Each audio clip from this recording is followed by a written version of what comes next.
আপনারা এই তত্ত্বের মধ্যে দাঁড়িয়ে আছেন, আপনাদেরকে ধন্যবাদ জানাই। দেশবর্ষে জুলাই পদযাত্রায় আমরা 12তম দিনেও থেমে যাইনি।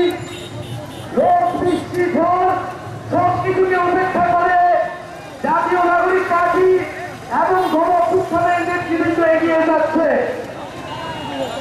প্রিয় সাতক্ষীরাবাসী, আপনারা জানেন জুলাই গণ-অভ্যুত্থানের নেতৃবৃন্দ এবং জাতীয় নাগরিক পার্টির উদ্যোগে আমরা দেশের সংস্কার চেয়েছি, বিচার চেয়েছি এবং নতুন সংবিধান চেয়েছি।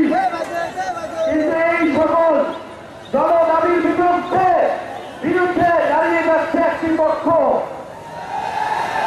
যারা পুরাতন বন্দোবস্তকে টিকিয়ে রাখতে চায়, যারা পুরাতন রাজনীতিকে টিকিয়ে রাখতে চায়, যারা চালাবাজ এবং সন্ত্রাসকে টিকিয়ে রাখতে চায়।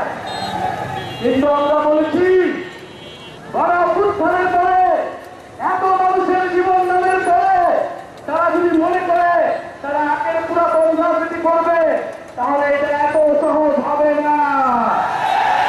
গণ-অভ্যুত্থানের শক্তি এখনো মাঠে আছে, এখনো তাদের গর্জন রয়েছে। প্রিয় সংগ্রামী বন্ধুগণ, তারা ভেবেছিল 2-3টা আসন দেখিয়ে, ক্ষমতার ভাগ বাটোয়ারার লোভ দেখিয়ে তারা গণ-অভ্যুত্থানের শক্তিকে এগিয়ে দিবে। কিন্তু যারা বিপ্লবের শক্তি, যারা মৃত্যুর মুখ থেকে ফিরে এসেছে, তাদের ব্যক্তিগত স্বার্থ বাংলাদেশের কোন রাজনৈতিক দলের হয় নাই।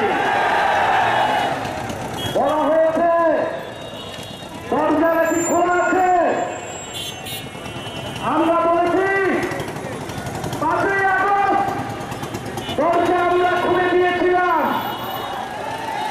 আসাদ আব্দুল্লাহ বলেছে আমরা এই অভ্যুত্থানের আপনাদের জন্য দরজা খুলে দিয়েছিলাম।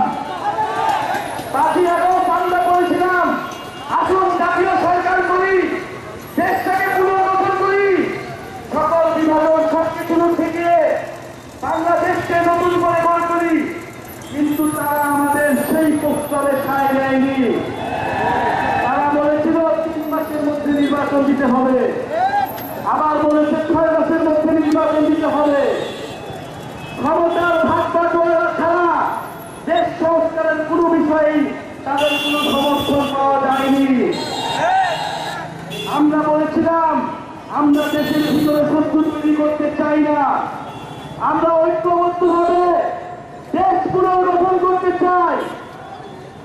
আমরা এখনো বলছি নির্বাচনী ভাগ বাটোয়ারা নয়, দেশ সংস্কারে আমাদের দরজা এখনো খোলা আছে।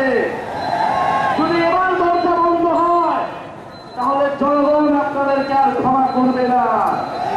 প্রিয় সাতক্ষীরাবাসী, আপনারা উপকূলাঞ্চলের বাসিন্দা, নানা ঘূর্ণিঝড় প্রতিকূলতা সত্ত্বেও, আপনারা নানা ক্ষতিগ্রস্তের শিকার হওয়া সত্ত্বেও এই দেশকে উপকূলে পাহারা দিয়ে যাচ্ছেন।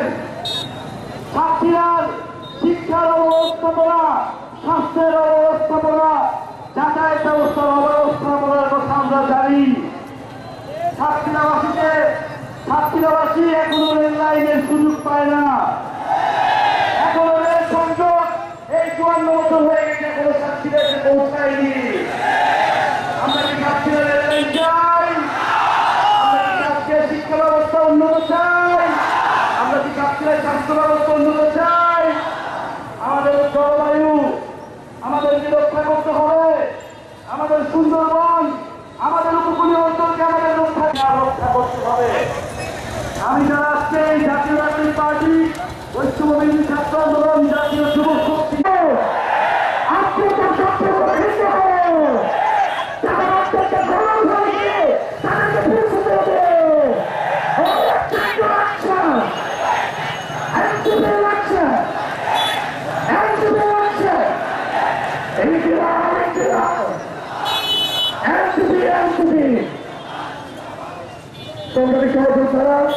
এই রোদে আপনারা যে কষ্ট করেছেন এটা 100 দিন দাঁড়িয়ে থাকার সমান। আপনাদের প্রতি অন্তরে অন্তঃস্থল থেকে কৃতজ্ঞতা